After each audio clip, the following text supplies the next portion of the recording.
یہ جو معاملہ ان کے ساتھ ہوا نا کہ سب نے مل کر کیا، تو یہ ٹھیک ہے کہ سب نے مل کر کیا، لیکن یہ سب کو مل کر کرنے پر جو مجبور کرنے والی قوت ہے وہ بھی یہ خود ہے.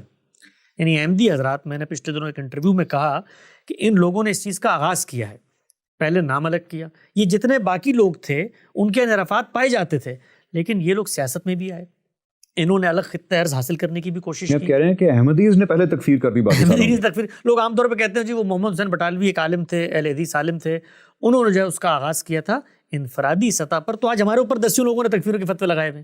جزاک اللہ. جیسا کہ آپ نے اس ویڈیو کلپ میں دیکھا ہے، جماعت احمدیہ کی پرسیکیوشن ہو رہی ہے، اور اس پرسیکیوشن کا الزام بھی جماعت احمدیہ کو دیا جا رہا ہے، جو کہ واضح طور پہ غلط بات ہے. اور موصوف یہاں پہ حسن الیاس صاحب یہ کہتے ہیں کہ جی جماعت احمدیہ کے اوپر تکفیر کی گئی، اس کے ذمہ دار بھی جماعت احمدیہ، کیونکہ اس تکفیر کی شروع کرنے والے جو تھے وہ احمدی خود تھے. حالانکہ یہ بات تاریخی لحاظ سے غلط ہے. جماعت احمدیہ کے اوپر تاریخ کی پہل یا تکفیر کی پہل کرنے والے خود آپ کے علماء تھے، یعنی دوسرے مسلک سے تعلق رکھنے والے علماء کرام تھے، جن میں سر فہرست مولانا محمد حسین صاحب بٹالوی تھے. آپ نے کریا پھر کے یہاں تک کہ مکہ مدینے سے بھی آپ نے فتوے منگوائے، اور 200 کے لگ بھگ علماء کا فتویٰ آپ نے اکٹھا کیا، اور یہ کفر نامہ جو ہے یہ ہمارے پاس موجود ہے، اور بعد میں بلکہ کسی وقت یہ ڈاکیومنٹ ہم اپلوڈ بھی کر دیں گے اور اسکرین پہ بھی یہ دکھا دیں گے. تو یہ 200 علماء کرام کا فتویٰ اکٹھا کیا گیا، ایک بندہ نہیں تھا، 2 بندے نہیں تھے، مختلف مکاتب فکر کے متفقہ یہ ایک کفر نامہ تھا جو حضرت مرزا صاحب علیہ الصلوۃ والسلام کی تکفیر کے لیے تیار کیا گیا اور جماعت احمدیہ کی تکفیر پہ تیار کیا گیا. اس کے بعد جوابی کارروائی کے طور پہ جماعت احمدیہ کی طرف سے رد عمل دکھایا گیا. بہرحال اس رد عمل کے بارے میں بات آگے چل کے ہوئے گی، لیکن یہ بات یہاں پہ کلیئر کرنی بہت ضروری تھی کہ تکفیر کی پہل ہم نے نہیں کی بلکہ ہماری مخالفین نے کی تھی. آپ موصوف نے اپنی ویڈیو میں یہ بھی کہا کہ جی یہ چند علماء تھے، 10-20 علماء نے تو غامدی صاحب کی بھی تکفیر کی ہوئی ہے. ہم 10-20 علماء گلی کے کونے پہ بیٹھنے والے ملانوں کی بات نہیں کر رہے ہیں. یہ وہ علامہ تھے، یہ وہ عالم دین تھے جن کا ڈنکا بجتا تھا ملک ہندوستان میں اس وقت. مختلف مکاتب فکر سے تعلق رکھنے والے تھے. اس میں علماء دیوبند بھی شامل ہیں، اہل حدیث بھی شامل ہیں، وہابی بھی شامل ہیں، مختلف مکاتب فکر کے علماء اس میں شامل تھے.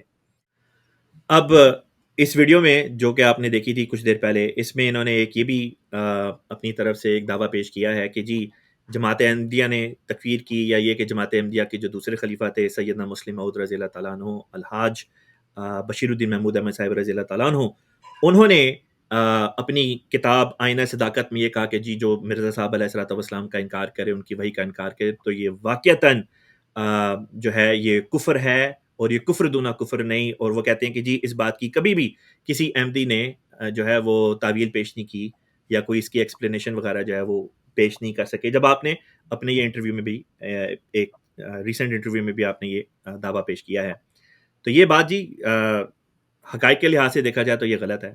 اسکرین کے اوپر اس وقت آپ کے سامنے حضرت جماعت احمدیہ کے جو دوسرے خلیفہ تھے حضرت مسلم موعود رضی اللہ تعالیٰ عنہ، ان کی کتاب اس وقت اسکرین پہ آپ کو ہم دکھا رہے ہیں. یہ انوار العلوم کی جلد نمبر 23 ہے، تحقیقاتی کمیشن کے 7 سوالوں کے جوابات، اور یہ 29 اکتوبر 1953 کو یہ مکالمہ پیش آتا ہے.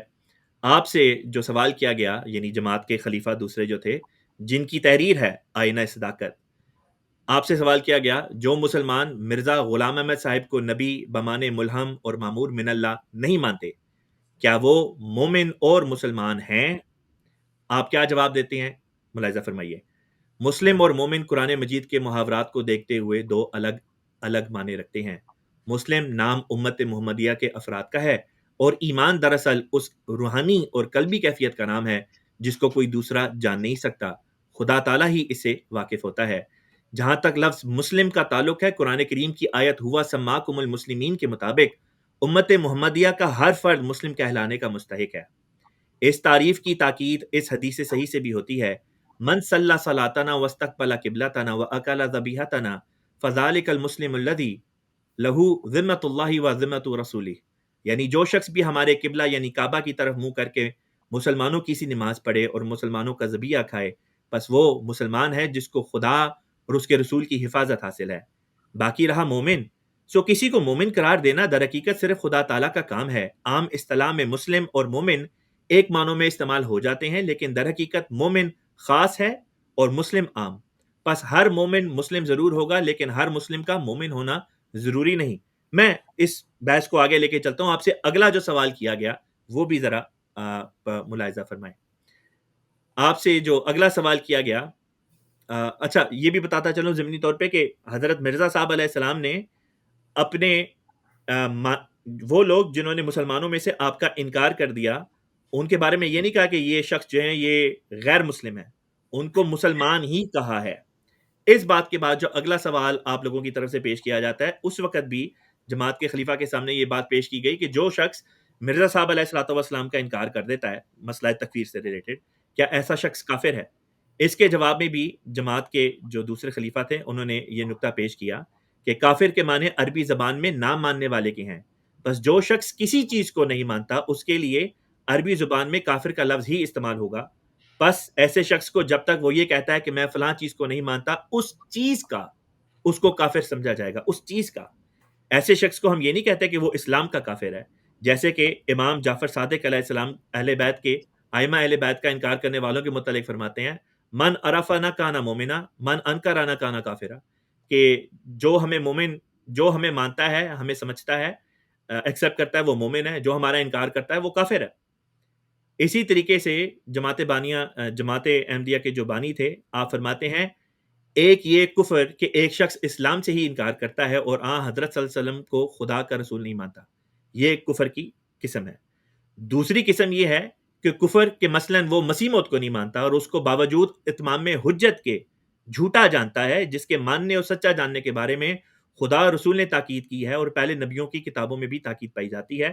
یہاں پہ دو یعنی کہ تفریق کر کے دکھا دی کہ یہ دو قسم کے مختلف قسم کے کفر ہیں. اس کے بعد آپ نے پھر خود یہ بات بیان کی کہ وہ شخص جو مسیح موعود علیہ السلام کا انکار کرتا ہے وہ اسلام کے دائرے سے باہر نہیں، اسلام کے دائرے میں رہتے ہوئے مومن کے دائرے سے باہر آ جاتا ہے. محمد رسول اللہ